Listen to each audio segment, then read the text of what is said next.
अस्सलामु अलैकुम रहमतुल्लाहि व बरकातुहू। कूड़ों को लेकर के एक कहानी मुख्तसरन पहले आप उसको सुनें, उसके बाद कूड़ों को लेकर के जो भी अहकामात हैं उसको हम इंशाअल्लाह ज़िक्र करेंगे। एक मरतबा लकड़हारे की बीवी ने मदीना मुनव्वरा में जाफ़र सादिक़ रहमतुल्लाहि अलैहि को ये ऐलान करते हुए सुना कि जो भी मेरी विलादत वाले दिन यानी 22 रजब को मेरे नाम के कूड़े भरेगा यानी खीर पूरी बनाएगा तो उसके घर में खैर व बरकत होगी और गरीबी ख़त्म हो जाएगी। तो लकड़हारे की बीवी ने अमल किया, जाकर के कूड़े बनाए तो उनकी जो गरीबी थी वो बिल्कुल ख़त्म हो गई और वो लोग मालदार बन गए, उन्होंने एक महल बना लिया। वहीं जाफ़र सादिक़ रहमतुल्लाहि अलैहि के इस ऐलान को सुनने वाली एक वज़ीर की बीवी थी, वज़ीर यानी मंत्री बादशाह का, तो उसकी बीवी ने अमल नहीं किया और उसको छोड़ दिया, कूड़े नहीं बनाए, तो जिसकी वजह से उसके शोहर की वज़ारत ख़त्म हो गई और ये लोग बिल्कुल गरीब हो गए।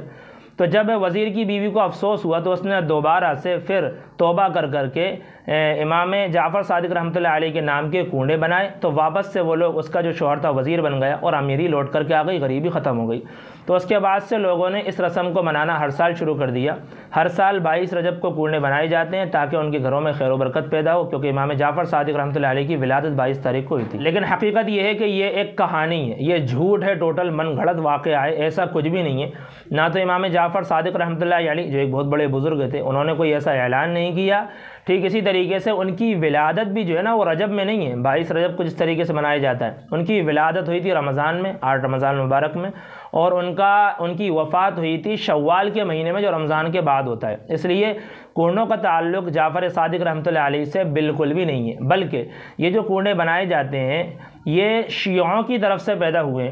शिया जो सहाबा इकराम से, ख़ास तौर से हज़रत अबू बकर सिद्दीक़ रज़ियल्लाहु अन्हु, हज़रत मुआविया रज़ियल्लाहु तआला अन्हु जो कि कातिब वही थे और हुज़ूर अक़दस सल्लल्लाहु अलैहि वसल्लम के साले थे, उनसे नफ़रत करते हैं। तो 22 रजब को हज़रत मुआविया रज़ियल्लाहु तआला अन्हु की वफ़ात हुई थी। तो जब हज़रत मुआविया रज़ियल्लाहु तआला अन्हु की वफ़ात हुई 22 रजब को, तो उन लोगों ने आपस में मिठाइयाँ बांटना शुरू कर दी, लेकिन खुफिया तौर पर बांटते थे, एक दूसरे के घरों में जाते थे और एक दूसरे का मुँह मीठा करते थे, क्योंकि उस वक्त में मुसलमानों की तादाद बहुत ज़्यादा थी, तो उस वक्त में खुल करके नहीं कर सकते थे। तो उन्होंने मुसलमानों में इस रस्म को आम करने के लिए, जो सहाबी से नफ़रत की बिना पर शुरू हुई थी, आम करने के लिए ये एक कहानी घड़ दी जो हमने शुरू में आपके सामने जिक्र की है। इसलिए कूड़ों का ताल्लुक़ एक तरह से ये समझ लो कि सहाबी से नफ़रत की बिना पर है।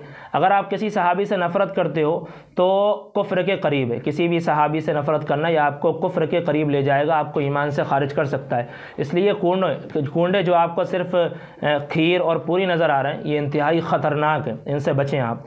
अब रही बात कि अगर कोई आपके यहाँ लाए तो क्या करें उसको, तो अगर कोई आपके पास लेकर के आए तो उसको भी आप अच्छे से समझा दो कि भाई देखिए, खीर खाना कोई गुनाह नहीं है, आप किसी और वक्त में लेकर के आओ, खीर पूरी लेकर के आओ, हम खाएंगे या हम अपने घर पर बनाएंगे, हम इंशाअल्लाह आपको खिलाएंगे। लेकिन ये जो तारीख़ है 22 रजब, ये गलत है। इस तारीख़ को अगर आप कूड़े बनाते हो तो ये बहुत बड़ा गुनाह है जिसमें हम आपके शरीक नहीं हो सकते। इसलिए हमें आपसे कोई नफ़रत नहीं, हम इसको कबूल नहीं कर सकते, आप बिल्कुल मना कर दो। और अगर आपने ले लिया है तो उसको भी मत खाओ, किसी गरीब फ़कीर को दे दो या कहीं ठंडा कर दो, बस ये एक हुक्म है। इसलिए बराए करम बिल्कुल मत करो, सख्त बिदअत है। और अल्लाह के नबी सल्लल्लाहु अलैहि वसल्लम का फरमान है, कुल्लु बिदअतिन ज़लालह व कुल्लु ज़लालतिन फिन्नार, कि हर एक बिदअत गुमराही है और हर गुमराही जहन्नम में ले जाने वाली है। इसलिए बराए करम मोहब्बत और नफ़रत का ताल्लुक़ भी, हम अगर मोहब्बत और नफ़रत भी देखेंगे तो सहाबा किराम के अमल से देखेंगे, नबी पाक सल्लल्लाहु अलैहि वसल्लम की अहादीस से देखेंगे, कुरान शरीफ से देखेंगे। हर तरह से कहीं से भी कोई वाक़या आए उस पर अमल कर लें, ये शरीयत के मिजाज के बिल्कुल ख़िलाफ़ है।